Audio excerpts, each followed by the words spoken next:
So this is part of this broader scandal, and it's very complicated. But basically, there was this whole airliner or this whole airplane that was carrying people from the Commerce Department, including the Secretary of Commerce, Ron Brown, and their plane crashed in Croatia under kind of dubious circumstances. I don't really think that plane crash was an accident. Ron Brown had just agreed to testify as part of this broader case involving corruption involving the Clinton families and the scandal that Middleton, and I argue in my book Epstein, was a part of, called Chinagate. It's remembered as Chinagate, but it was definitely something much bigger than that, and we can get into that later. It's very insane. In an interview on the Peter McCormack Show, investigative journalist Whitney Webb discusses the hidden history that connects major political scandals, covert intelligence operations, and organized crime. She breaks down how the suspicious 1996 plane crash that killed Commerce Secretary Ron Brown was tied to the Chinagate scandal, an affair she argues also involved Jeffrey Epstein. The core of her argument is that to understand these modern events, you must first understand a pact made during World War II between U.S. intelligence and the mafia called Operation Underworld. Whitney presents evidence that this alliance never ended, but instead allowed criminal rackets like drug and arms trafficking to become covert intelligence operations.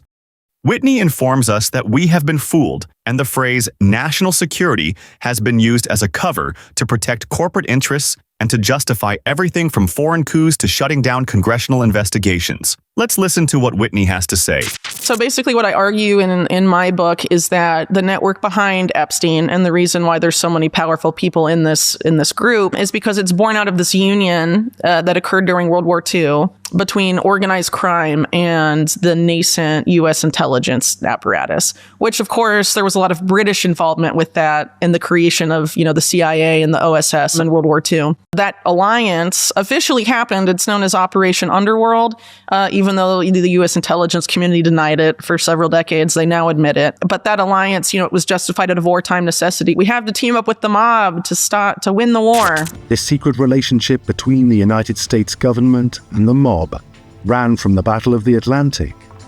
to the Allied invasion of Italy. In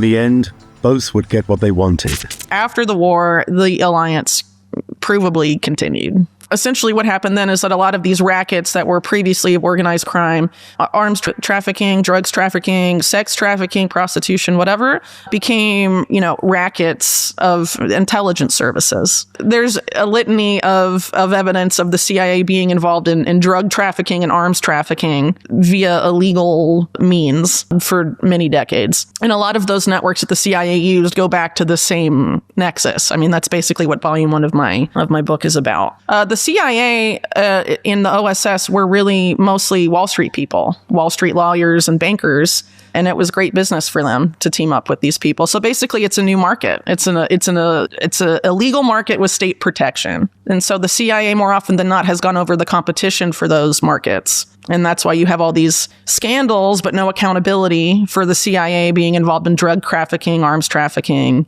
and all sorts of scandals over the years. But there's never been any accountability since, there was an effort with it at during the Church Committee in the late 70s. But since then, the CIA investigates itself and exonerates itself every time. They define U.S. interests, I think, as something than what the American public is. So if you look at the CIA's earliest coups, their earliest regime change operations, they were done on behalf of very powerful multinational corporations like Anglo-American Oil in Iran and the United Fruit Company in Guatemala, some of the earliest examples. So to them, protecting U.S. interests is protecting the interests not necessarily of the American people, but of massive American-based, multinational corporations. And a lot of the justification was sort of Cold War era stuff. We don't want this leader to become close to the Soviets, ergo we must remove him from power. But, the means of that have been pretty scandalous, especially if you look at, what came downstream of some of those governments. In Latin America, for example, Chile being a notable example where, Henry Kissinger and the CIA in 1973 orchestrated a coup against Salvador Allende, and then Augusto Pinochet takes over. And it's obviously a still very sore spot in Chile. Chilean politics. But objectively, there's a lot of things Pinochet did that are really indefensible. He teamed up with a German pedophile guy who ran this place called Colonia Dignidad with his government's approval. A lot of people tied to the Pinochet government were involved in basically trafficking babies that were stolen from their mothers and then sent to adoption agencies at the U.S. People made money off of this, and nothing was done. And he had a lot of really shady bank accounts, did shady arms deals. So, okay, the socialist guy is gone, but did it really justify all this other stuff? I mean, I'm probably going to get in trouble for getting into Chilean stuff just because, like, people will accuse me of defending one side or the other. But I think, obviously, Pinochet engaged in behavior that was really, really bad. People elect a leader, and then the CIA comes in and deposes them and puts in a dictator. I mean, they've done this around the world. Over and over. Over and over again. And I mean, it's not even, they've also interfered in elections throughout Europe. They engaged in things like Operation Gladio, where that was basically teaming up with, the Italian mafia, interests of the Vatican, and the CIA-backed terror groups in Europe, that those terrorist activities were blamed on left-leaning people in order to get people to vote with right-leaning parties to prevent European countries from affiliating themselves with the Soviet Union. But would they have even done that? I don't know. I mean, it was a preemptive thing. And so, I mean, eventually... But I mean, again, this is how the CIA justifies the stuff to itself. I would argue that a lot of it was about economic interests. And at the same time, a lot of these actors were involved in sort of backrooms deals with, either Soviet intelligence and, or Chinese intelligence or the Chinese military. That's sort of what the Chinagate thing ultimately circles back to.